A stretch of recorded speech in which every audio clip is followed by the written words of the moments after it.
Bonjour. Bonjour, on vous présente la capsule Tremplin pour la région de Cornwall.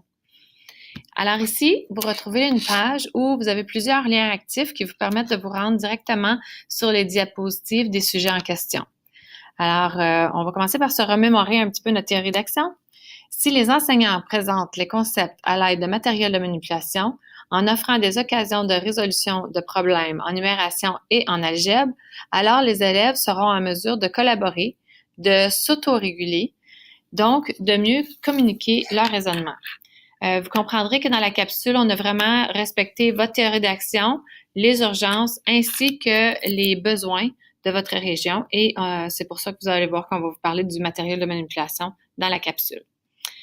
On vous encourage à visionner la deuxième vidéo qui est reconnaître et utiliser les propriétés des opérations en lien avec le guide du ministère, mettre l'accent sur les éléments fondamentaux en mathématiques. Ici, vous avez le lien pour le guide et si vous regardez dans les notes, vous avez quelques questions qui vous permettent d'alimenter les discussions au sein de votre équipe. Alors, c'est assez important d'aller voir en dessous de chaque diapo parce qu'on vous a placé des petites notes ici et là. Ici, on a l'autorégulation. Alors, vous avez le lien pour le document et un document où on retrouve les forces et les prochaines étapes par rapport à l'autorégulation. On a une grande idée qui chapeaute la théorie d'action. Et ici, vous avez une liste, vous avez des liens pour l'accès à du matériel virtuel, euh, du matériel de manipulation virtuelle. Puis ici, vous avez une liste de matériel de manipulation. C'est écrit pour le préscolaire et le primaire, mais on aimait beaucoup la liste parce que c'est du matériel qui peut s'utiliser à tous les niveaux, puis qui respecte, qui vous guide un petit peu à travers les concepts, puis les utilisations possibles. On poursuit avec des activités mathématiques qu'on vous suggère de vivre en salle de classe avec vos élèves. Alors ici, il y a beaucoup de questions ouvertes et tâches parallèles qui proviennent de Marion Small. Alors, c'est de toucher le lien ici. Ensuite, nous avons des mini-leçons. J'attire votre attention ici par cette question ici, lequel est l'intrus? Alors, on a mis le lien vers le site Internet Which One Doesn't Belong pour trouver d'autres exemples. Ici, si vous voulez utiliser le matériel de manipulation, comme par exemple les mosaïques, en touchant le concept des fractions, il y a une 21 activités disponibles si vous actionnez le lien qu'il y a en dessous. Ici, pour rendre les concepts concrets et visuels pour vos élèves, il y a le modèle rectangulaire de Singapour. Ici, c'est vraiment intéressant de voir les élèves qui sont capables de rendre visuel leur compréhension mathématique. Alors, en regardant les liens qu'il y a ici en dessous, vous allez trouver une multitude d'exemples avec des réponses également pour guider l'enseignant. Ici, ce sont des tâches qui ont été vécues en salle de classe. Si vous regardez les liens qu'il y a en dessous, ce sont des liens vers des bilans.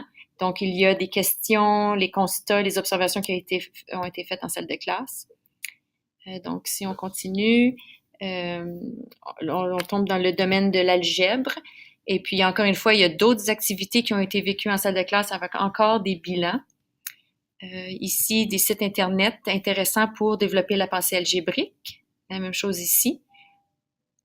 Math Mashup. J'attire votre attention sur cet exemple ici qui a été vécu dans l'école d'Alexander Verwick. Alors, c'est la construction de polygones réguliers à l'intérieur de cercles pour ensuite remplir un tableau de données et pour arriver à généraliser ce que l'on voit. Alors, à généraliser les relations qui existent entre les différentes variables. Alors, très riche. Pour l'utilisation du matériel encore pour l'étude algébrique, il y a des exemples ainsi que des feuilles d'activité. Si on poursuit, c'est encore des diapositives avec des ressources, mais ce sont les ressources que vous aviez ajoutées lors du jour 2. Alors, la diapo des 6e, la diapositive des profs de 9e année. Alors, toutes vos diapositives sont ici. On a aussi ajouté des ressources complémentaires en lien avec la théorie d'action. Vous avez les guides d'enseignement efficace de la 4e à la 6e année. Ne vous laissez pas influencer par le niveau d'études parce que c'est vraiment la base des mathématiques de concepts que vous voyez en 7, 8, 9. Alors, c'est important de peut-être retourner à la base vous avez, il y a des problèmes, il y a des explications, il y a des situations, oui. D'apprentissage, oui. Alors, très riche.